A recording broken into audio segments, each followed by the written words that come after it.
How's it going, guys? Welcome back to Footballer XP. In today's video, I'm going to be taking you guys through the gameplay rules of football.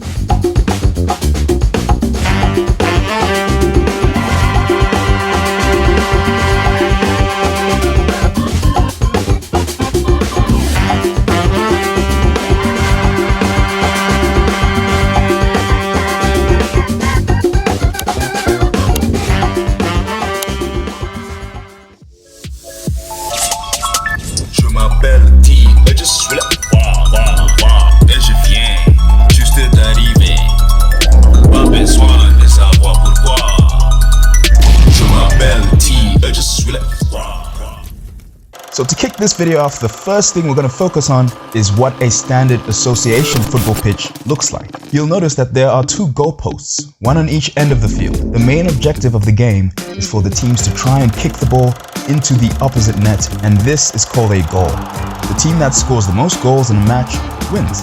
And if you kick the ball into your own goalpost, then that's an own goal. The point still counts, except it goes in favor of the opposite team. So don't do that. Please, don't be that guy.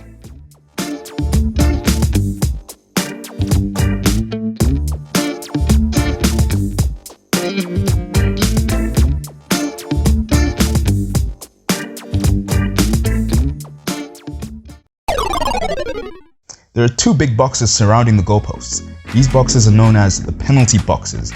Then within these boxes, there are smaller 6-yard boxes. You'll notice that these boxes have a spot on them. Wondering what that spot's for? Well, you probably guessed it. It's called the penalty spot, because penalties are taken from that spot. If you don't know what a penalty is yet, don't worry, we'll explain the purpose of these later on in the series, once you've already learned all the football jargon. In the middle of the entire pitch, there's a wide circle with a line running across it from one side of the pitch to the other. This is the halfway line. In the middle of the halfway line, similar to the penalty spot, there is a kickoff spot. Kickoffs occur at the beginning of every half and also after a goal is scored, with Team A in one half and Team B in the other half. In a kickoff, the ball is placed on the spot, with a maximum of 2 players from the starting team allowed within the big circle. Once the whistle has been blown by the referee and the players in the circle from Team A touch the ball, only then can the rest of the players enter the circle. And the game begins. Throw-ins. Once the game is in motion, the ball has to be played within the boundary of the field.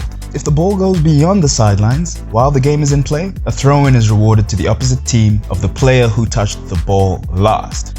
When taking a throw-in, the player has to stand on the outside of the pitch at the spot where the ball went out of play. Both of the player's legs must be firm on the ground at the moment the ball is thrown, and the ball has to be held with both hands and thrown from behind the head of the player for it to be considered a legal throw-in. If the player doesn't take a throw-in properly, it's a foul throw, and the throw is then taken by the other team from the same area, of course.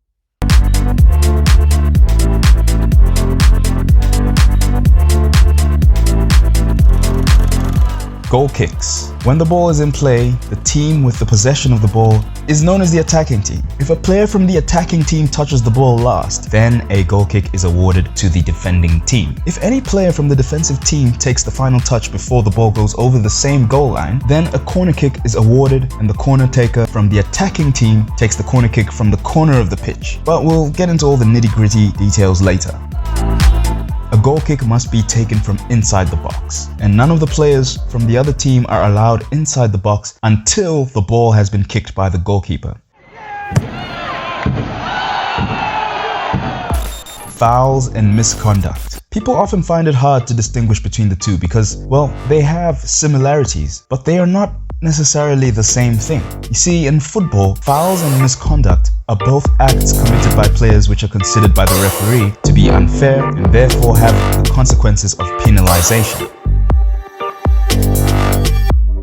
An offense can be a foul, misconduct, or even both depending on the nature of the offense and the circumstances in which it occurs. A foul is an unfair act by a player, deemed by the referee to contravene the game's laws, that interferes with the active play of the game. For example, aggressive physical play and the offense of players intentionally handling the ball are all considered fouls, and all fouls are penalized by the awarding of a free kick or possibly even a penalty kick to the opposing team. But that all depends on which area within the field the foul was committed. You see, if a foul is committed within the penalty area, then a penalty kick is awarded to the opposite team. But anywhere outside of the penalty area, then a free kick is awarded to the opposite team.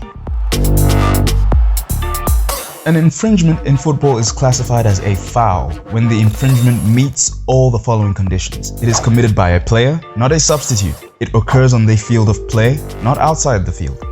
It occurs while the ball is in play, not while the ball is out of play.